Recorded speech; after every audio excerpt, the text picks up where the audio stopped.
Baghdad was never just a city of walls and streets. It was an idea shaped by rivers, knowledge, law, economic strength, justice, and human ambition. For centuries, Baghdad stood as the beating heart of a connected world. Its scholars debated ideas that would travel across continents. Its markets linked farmers, craftsmen, merchants, and rulers into a single system. Its courts enforced law without spectacle. Its institutions turned principles into practice. But history does not move in straight lines. Even the most carefully designed systems face pressure. And eventually, Baghdad would be tested not by internal failure alone, but by forces far beyond its control. This is not a story of sudden collapse. It is the story of how a city endured strain, absorbed shock, and left a legacy far greater than its ruins. By the early 13th century, the political authority of the Abbasid Caliphate had weakened. Regional powers asserted autonomy. Military influence increasingly overshadowed administrative governance. Yet Baghdad did not fall into chaos overnight. Its courts continued to function. Contracts were still written and witnessed. Markets opened each morning.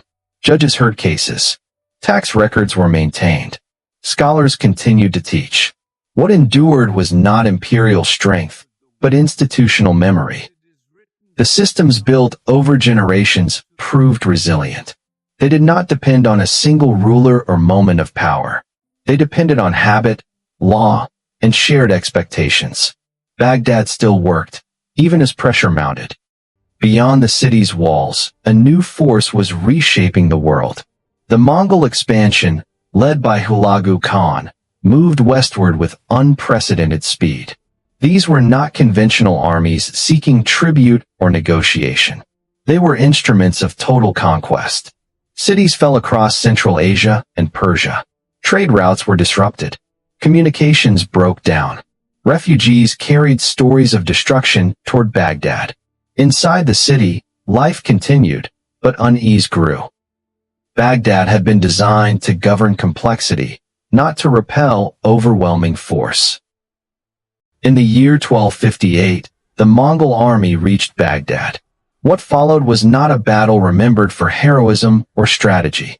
It was an event remembered for scale. The city was overwhelmed. Institutions that had functioned for centuries collapsed in days. Administrative centers were destroyed. Libraries were looted. Schools fell silent. The physical destruction was immense, but the intellectual loss was greater. Manuscripts copied and preserved across generations disappeared.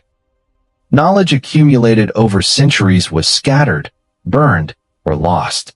Baghdad was not merely defeated. It was emptied. When the violence passed, what remained was silence. Streets once filled with merchants and students lay empty.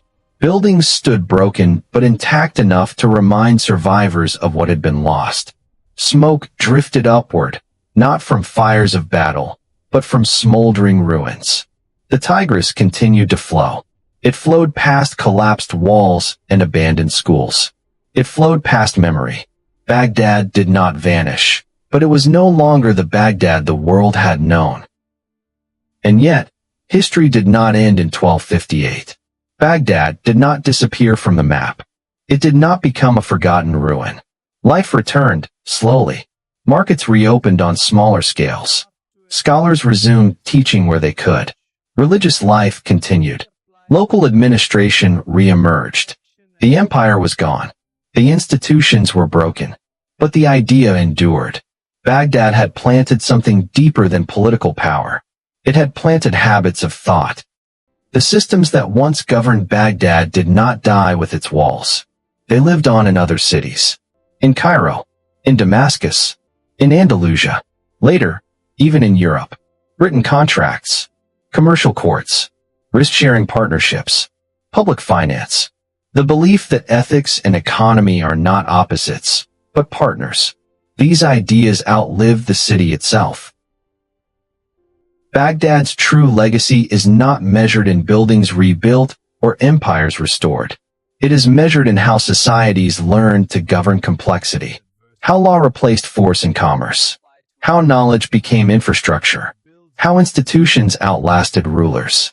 Baghdad teaches us that cities are more than geography. They are agreements between people, ideas, and time. This was the third and final chapter in our journey through Baghdad.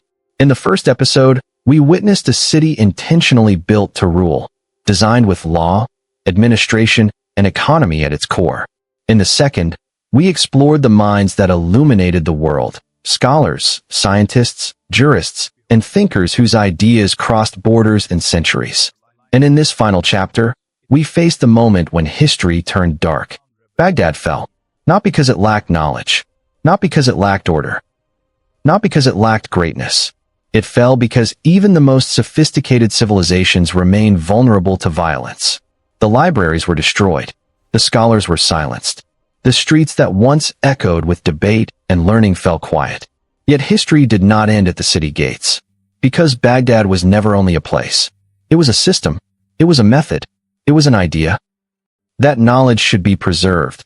That power should be restrained by law. That society should be organized, not ruled by chaos. When the Mongols shattered Baghdad's walls, they did not destroy what Baghdad had already given to the world. Its scholars had already shaped mathematics, medicine, astronomy, philosophy, and law. Its institutions had already influenced Cairo, Andalusia, Central Asia, and Europe. Its ideas had already escaped the city, carried by students, books, merchants, and memory. The Abbasid capital collapsed in stone and ash, but its legacy migrated. And that may be the most important lesson Baghdad leaves us.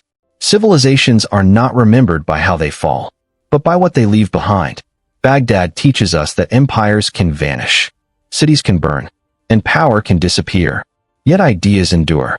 If this three-part journey through Baghdad helped you see history not as dates and ruins, but as living systems and human choices, consider supporting History Showcase by liking this video and subscribing to the channel. Because history does not disappear. It waits to be understood.